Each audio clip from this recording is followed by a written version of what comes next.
Welcome to this channel. In this video, we'll try and understand about the malignant edema. Basically, there are two types of the edema. One number is the benign. So, the property of the benign edema, they are not, disseminable.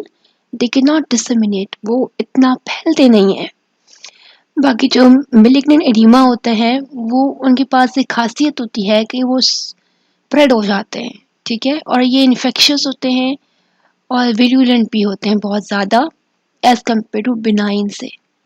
और इसको कौन से दूसरे नामों से जाना जाता है, वो है गैस गैंग्रीन, क्लोस्ट्रीडियल मायोनेक्रोसिस और नेक्रोटिक सेलुलाइटिस। गैस गैंग्रीन इसको क्यों कहते हैं? क्योंकि इसमें जो है नेक्रोसिस होती है, नेक्रोसिस की वजह से सेल डेथ होती है और सेल डेथ की वजह से जो है यहाँ पे जो लार्ज टिश्यूज होते हैं उनकी डेथ हो जाती है, तो फिर गैंग्रीन कॉज होता है, ठीक है।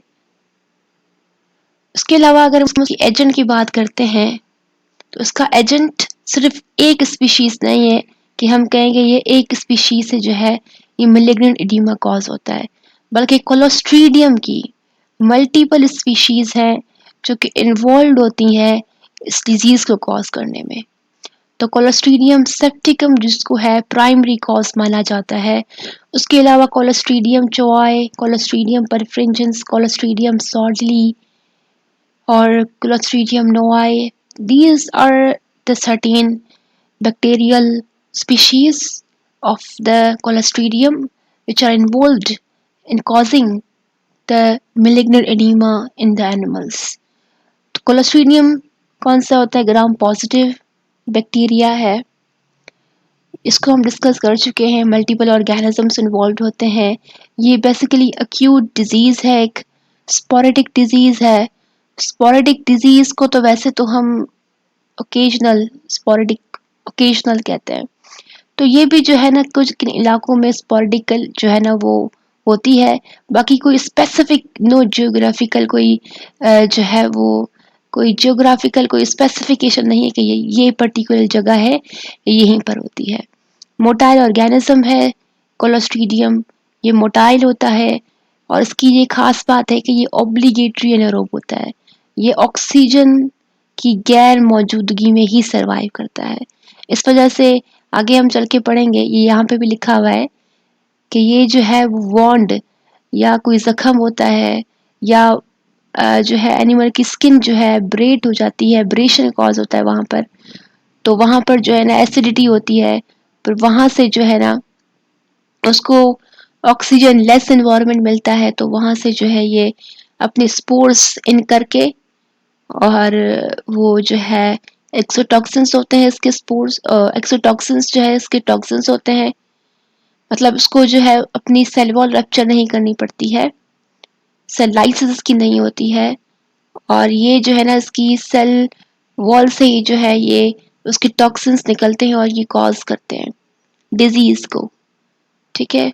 तो ये ऑब्लिगेटरी एनारोब्स होता है, ऑक्सीजन के बगैर रहने वाले ये ऑर्गेनिजम्स होते हैं क्लोस्ट्रीडियम, और उसके अलावा ये रोड शेप बैक्टीरिया है, रोड शेप बैक्टीरिया इसे, राइट। आगे अब बात करते हैं तो ये प्रोड्यूस करते हैं एक्सोटॉक्सिन्स को, जिसके बारे में हम डिस्कस कर चुके हैं। पहला कौन सा होता है? Alpha, beta, hyaluronidase. चौथा कौन सा है? कोलेजिनेस। तो प्राइमरी जो है और विरुलेंस फैक्टर किस में होता है? अल्फा में होता है, ठीक है। क्लिनिकल साइंस की बात करते हैं तो फीवर बहुत ज़्यादा हाई होता है, एडिमेटस स्वेलिंग, एडिमा कहते हैं स्वेलिंग को है, जहाँ पर जो है स्किन में स्वेलिंग हो जाती है और फ्लूइड जो है वहाँ पे एक्यूमुलेट हो जाता है, राइट। और एरेथमा कहते हैं कि एक स्किन रैश हो जाते हैं, ठीक है। रैशनेस ऑफ स्किन जो है वो यहाँ पे बन जाती है। ये किसी भी वजह से हो सकता है, ये इंजरी की वजह से भी हो सकता है, या ये जो है वो इन्फ्लेम्ड ब्लड कैपिलरीज की वजह से भी हो सकता है। सेवियर पेन एनिमल फील करता है, ठीक है। स्किन एनिमल की डेथ हो जाती है, नेक्रोसिस हो जाता है। नेक्रोसिस क्या होता है कि सेल डेथ हो जाती है। स्वेलिंग अराउंड वॉन्ड, जहाँ पे चोट लगी होती है एनिमल को, उसके सराउंडिंग में जो है वो स्वेलिंग हो जाती है। सिस्टमिक टॉक्सीमिया कॉज होता है, मतलब एक कोई पर्टिकुलर सिस्टम है, उसमें जो ब्लड है वहाँ पे एनवायरनमेंट है वो टॉक्सिक हो जाता है। क्रिपिटेशन, क्रिपिटेशन का मतलब है कि if you touch the animal skin, आपको उसके नीचे से स्किन में एयर का जो है वो एयर महसूस होगी। ठीक है, नॉर्मल सर्क्यूमस्टांसेस में ऐसा नहीं होता, मगर जब क्रिपिटेशन, उसको ही कहते हैं कि जो है एयर फील होती है।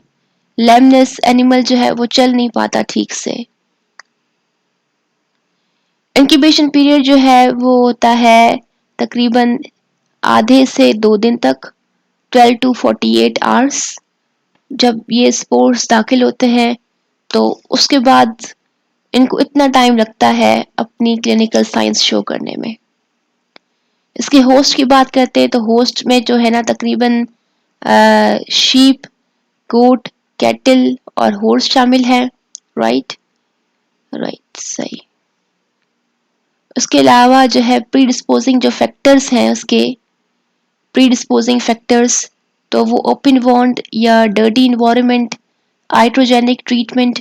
आइट्रोजेनिक ट्रीटमेंट वो होती है कि एक एनिमल है, उसको डिजीज है कोई भी, ठीक है, कोई भी डिजीज है, उसका हम डायग्नोस किया, उसको ट्रीटमेंट की। अब उस ट्रीटमेंट का जो नुकसान उस एनिमल को होगा ना, वो आइट्रोजेनेसिस होता है। जैसे कि एक्सरेज हम यूज करते हैं, एक्सरेज से अगर किसी एनिमल का जो है वो आ, उसका जो है वो जेनेटिक मेकअप भी चेंज हो गया, ठीक है, और अगर केमिकल्स यूज करते हैं ऐसे तो वो अदर डिजीज को लीड कर रहे होते हैं, तो वो आइट्रोजेनेसिस होते हैं। तो यहाँ पर आयोट्रोजेनिक ट्रीटमेंट, जो ट्रीटमेंट चल रही होती है, उससे जो अदर डिस्पोजिंग फैक्टर्स कॉज होते हैं तो उसको भी हल किया जाए। पार्चुरेशन, ये कैटल में स्पेसिफिक होता है कि जब पार्चुरेशन होती है, एनिमल बर्थ देता है, तो उसके अलावा वो ससेप्टेबल होता है कई बीमारियों से, कई इन्फेक्शन से, तो उसमें ये भी मेलिग्नेंट एडिमा भी शामिल है। सर्जरी, सर्जरी के बाद भी जब एनिमल को, जाहिर है सर्जरी में कट्स होते हैं, कट्स लगते हैं, तो जो है उसकी वजह से भी जो है ये कॉज। और शीप में शेयरिंग, डिपिंग, डॉकिंग, डॉकिंग कहते हैं tail, shortening of the tail को। कैस्ट्रेशन कहते हैं कि रिमूवल ऑफ द टेस्टिकल्स।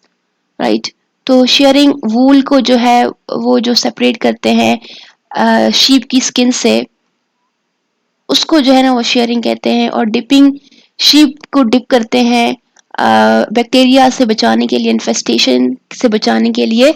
एक केमिकल जो है वो इन्वायरमेंट होता है वहाँ पर, पैसेज होता है वहाँ पर, एनिमल्स को वहाँ पर जो है स्पेसिफिकली शीप को डिप किया जाता है। और इसके दूसरे जो कॉजेज हैं वो जीआईटी डिजीज भी हो सकती हैं। एनिमल ऑलरेडी सफ़र कर रहा है जीआईटी डिजीज के साथ, उसके साथ जो है ये डिजीजेस कॉमनली हो सकती हैं। मोड ऑफ ट्रांसमिशन, जैसे कि पता है कि सॉइल है ना वो रिजर्वायर है बहुत ज़्यादा बैक्टीरियाज का। राइट, इस हमने जो भी पिछली बार भी जो भी जितनी भी हमने पढ़ी है डिजीजेस, उसमें सॉइल रिजर्वायर है। तो ये भी सॉइल से इसके स्पोर्स मिलते हैं, और ये एब्रेशन या कट के थ्रू, सर्जिकल या एक्सीडेंटल वॉन्ड, जो चोट जख्म लगती है, मस्कुलर इन्फेक्शन जो होता है, या वैनिपैक्चर जिसके ज़रिए हम ब्लड को ब्लड वेन से निकालते हैं, या एम्ब्लाइकल कोड की वजह से, ये यहाँ इसके इन चीज़ों के ज़रिए जो है ये ट्रांसमिट हो सकता है। और शीप में शेयरिंग, डॉकिंग, लैम्बिंग के ज़रिए, और जो है कैटल में जो है वो पंचर, पार्चुरेशन और इनकार्सरेशन की वजह से। पैथोजेनेसिस की बात करते हैं तो ये वूंड की वजह से, जब वूंड लगता है तो वहाँ पे एनारोबिक कंडीशन हो जाती है, तो ये वहाँ पे एक्सोटॉक्सिन्स रिलीज करते हैं, एडिमा कॉज होता है, नेक्रोसिस, एडिमा नेक्रोसिस को लीड करता है, नेक्रोसिस गैंग्रीन को लीड करता है, गैंग्रीन टॉक्सीमिया, फिर टॉक्सीमिया डेथ को। राइट,